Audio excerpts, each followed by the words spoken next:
Continuing a series called The Scriptural Case for Conditionalism. If you haven't been following along, do check out my profile for what conditionalism is, why it's important, why I have a whole channel on the doctrine of hell.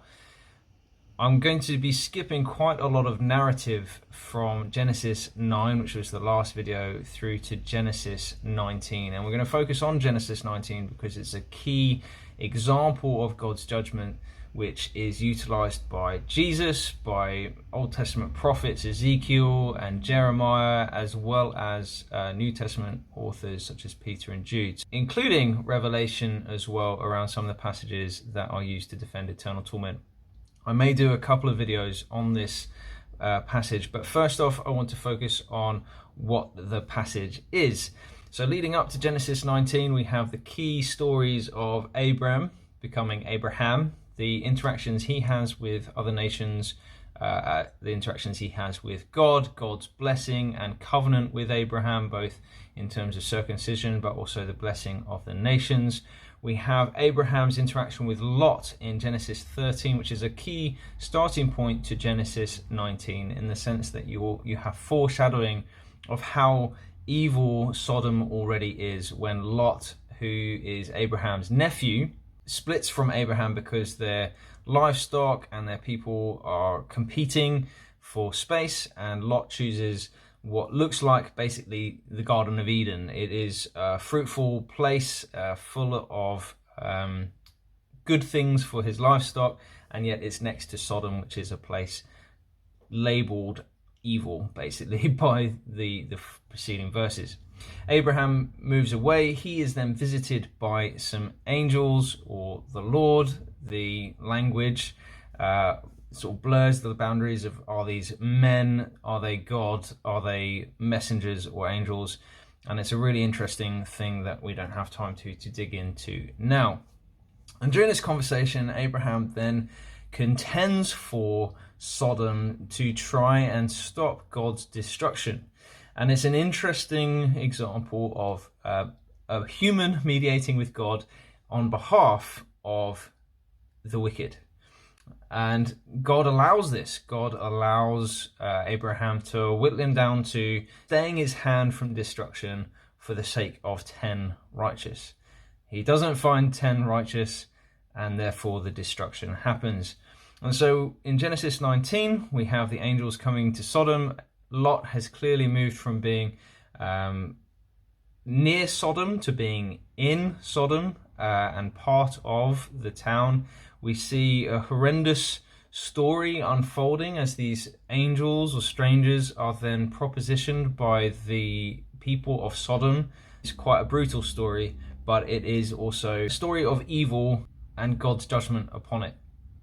And so we have Lot being rescued despite his own ethics, despite his own morality being highly questionable. Seeing how he offers his daughters to the crowd is gut-wrenchingly horrible. That in itself shows God's grace and mercy for people who rely on God's grace and mercy to be saved from death. The question we're asking in this series is, what does God's judgment look like?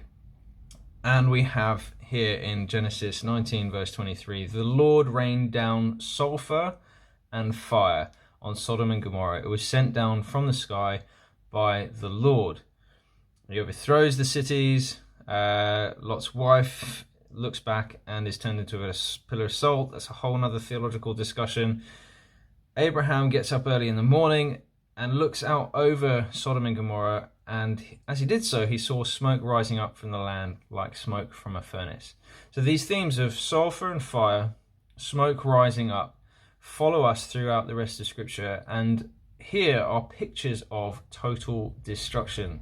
This then is utilized by Peter in his second letter, and he shows that it's this that's the example of what will happen to the ungodly. And the language he uses to highlight the destruction, the Net Bible actually points out that strongly suggests annihilation, total destruction of the location. And you can see that in Peter's use of this rendering to ash, nothing left. And that's what the example is.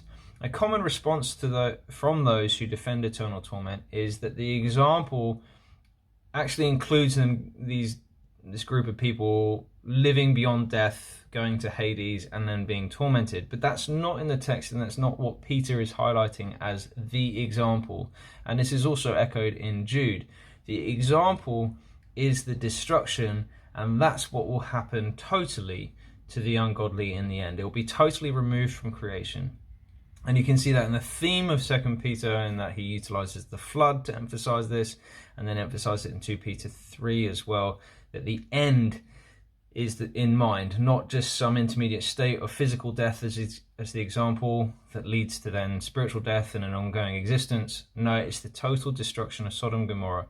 Now, the following videos from this, what I will look at, I'm going to look at the theme of sulfur and how that is used as a form of destruction going into Revelation.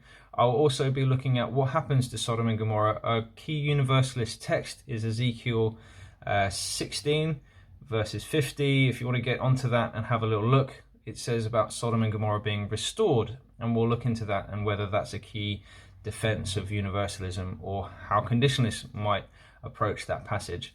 But this is clearly long enough already. Hope that's a good start. Let me know what you think. Cheers.